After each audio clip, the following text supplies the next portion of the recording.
What's going on, guys? ApexMonocle here, bringing you a video discussing the Wraith. Chris Ashton recently posted on the Turtle Rock Studios Evolve forums revealing that Wraith will receive some changes in the final game. I'll leave a link to the thread in the description so you guys can check them out yourself. I'll be discussing the Wraith as it was in the beta, the changes to expect when the game launches February 10th, and whether or not I think the Wraith was overpowered. But first, let's talk about the Wraith's stats and abilities in general. Wraith is the third playable monster in Evolve with a focus on stealth and hit-and-run tactics. Wraith has also been revealed to be female. She has the least amount of health and armor of the 4 revealed monsters with only 5 bars of armor and 7 bars of health at stage 3. She's 6 meters tall upright and has a max speed of 178 miles per hour achieved while warping, and a melee reach of 4.5 meters. Wraith's abilities include Warp Blast, Abduction, Supernova, and Decoy. Warp Blast consists of Wraith warping up close to a target, then unleashing a forceful blast, dealing considerable knockback and damage to the hunters, and has a cooldown time of 20 seconds. This ability can be useful to close the gap between you and a hunter or wildlife while dealing damage and scattering any clustered hunters.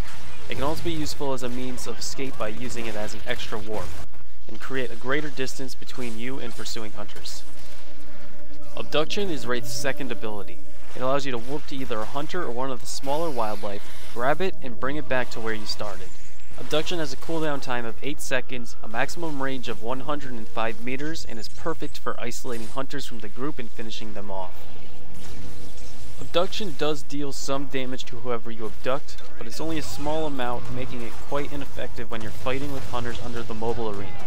It can, however, be very useful during the end game for Stage 3 Wraiths, since it allows you to steal a defending hunter from the power relay.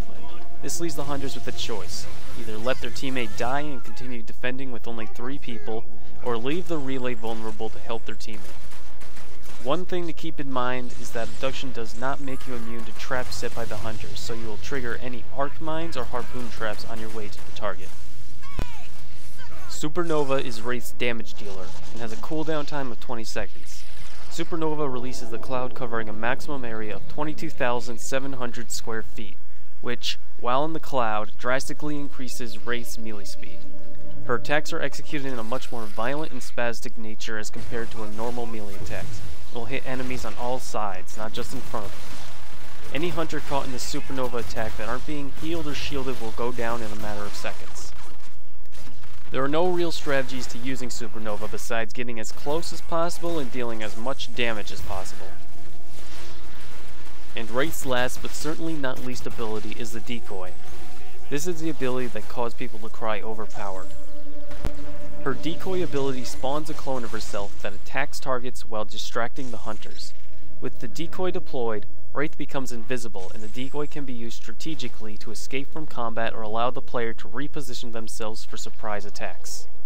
The Decoy has a cooldown of 20 seconds and a maximum lifespan of about 10 seconds. The Decoy has the ability to deal damage to the hunters, so even if the hunters know that the Wraith in front of them is a decoy, they still have to fight it or risk losing health or getting incapacitated.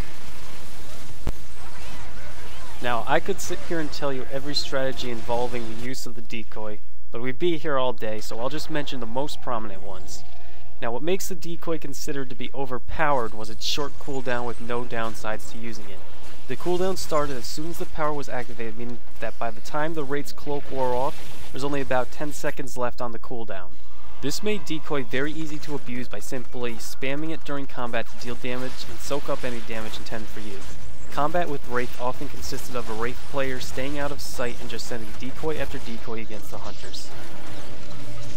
Another effective strategy is to use your Supernova and Decoy at the same time. As long as the Decoy remains in the Supernova cloud, it will inherit the Supernova attack.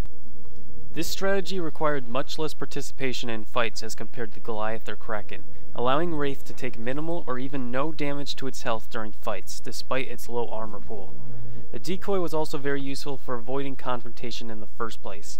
If hunters are closing in on your position, you can fire off a decoy, and while it's keeping the hunters busy, you warp away and create a lot of distance between you and the hunters that were right on you a second ago. This made trying to hunt down and dome a Wraith a very aggravating endeavor for the hunters.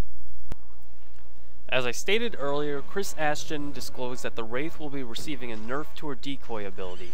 The nerf includes 2 changes, the first being an extension to the decoy's cooldown timer by 30%.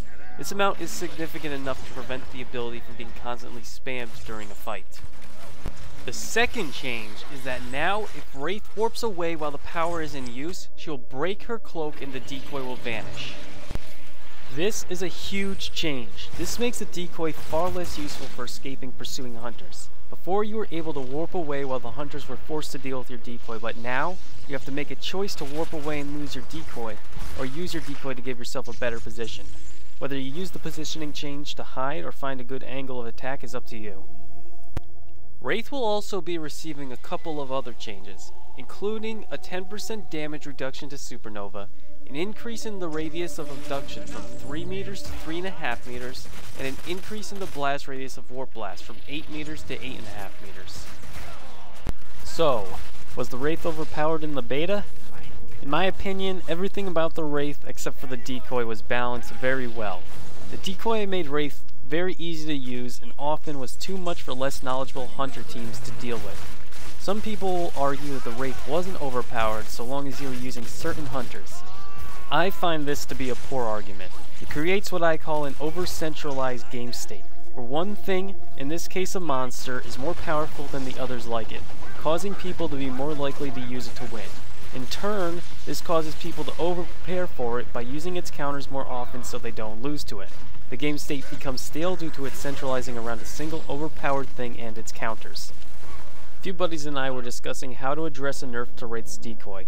An increase to the cooldown was suggested more than once. However, I found the most interesting idea was to treat activating decoy similar to Parnell's Super Soldier ability, where its activation costs some of the player's health.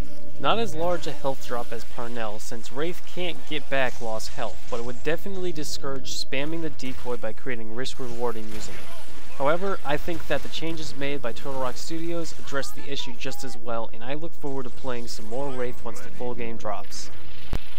What do you guys think? Let me know in the comments. Leave a like and subscribe if you want more evolved discussion videos. I'm ApexMonocle, stay safe, and always use your monocle.